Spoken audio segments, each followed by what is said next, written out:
Hello, my name is Simão Correia and I am a master's student of engineering physics at Instituto Superior Técnico.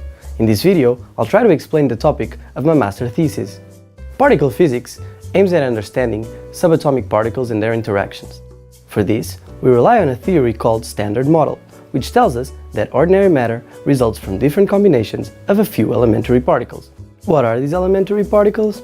Well, we have 6 quarks, 6 leptons, and the gauge bosons. There is also the Higgs boson, which is the particle representation, or the quantum, of the so-called Higgs field, which permeates the entire universe and interacts with elementary particles, providing them mass through a mechanism called the Higgs mechanism.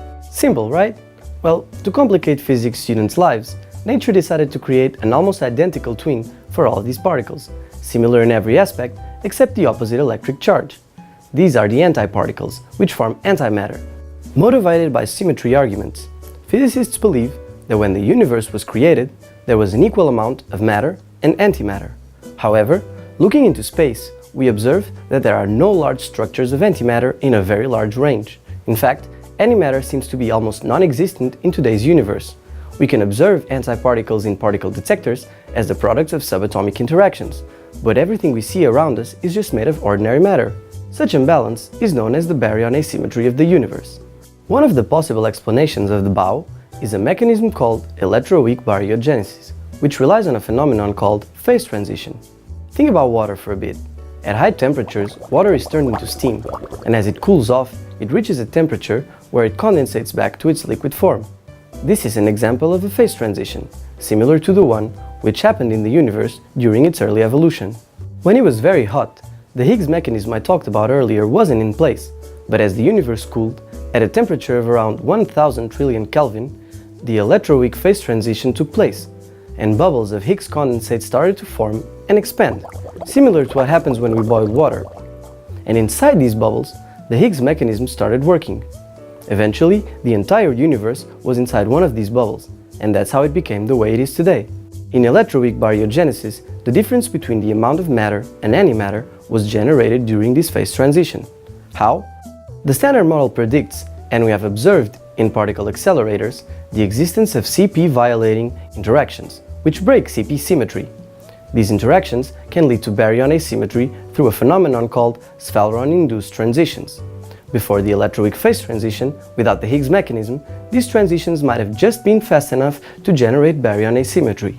When a baryon asymmetry is generated by the Sphaleron-induced transitions, if enough time has passed, an opposite transition will take place, and the system will go back to a baryon symmetric state. This is thermal equilibrium. Then, how is the asymmetry generated after all? Well, outside the bubble walls, where the Higgs mechanism doesn't take place, the baryon asymmetry is temporarily formed. As the bubble expands, that asymmetry is carried to the inside of the bubble, before the system can relax back to a symmetric state. If the phase transition is just strong enough that inside the bubble, the Sphaleron-induced transitions are highly suppressed, like we know happens in today's universe, then the system can't compensate the asymmetry back, thermal equilibrium is broken, and a baryon asymmetry is generated.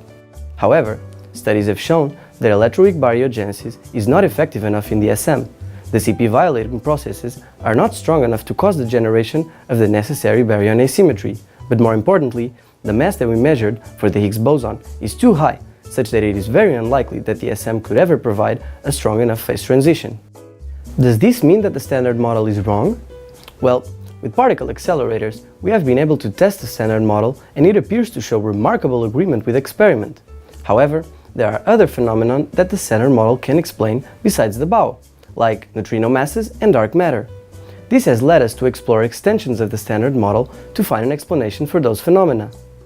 One of the simplest extensions of the standard model is the Two-Higgs-doublet model. In this theory, we add a second Higgs doublet, which is just a mathematical structure that contains the Higgs field. The important thing about the 2HDM is the fact that it brings a whole new range of interactions, which give rise to new and possibly stronger sources of CP violation. The addition of a second Higgs also changes the way the Higgs mechanism works, and consequently the dynamics of the phase transition, which may now be just strong enough to allow the suppression of the Sphaleron-induced transitions. If we are able to show that electroweak baryogenesis in a 2HDM can offer a plausible explanation of the BAO, We will not only provide a possible solution to one of the most important open questions in particle physics, but will also support the validity of the 2HDM as an appropriate extension of the standard model.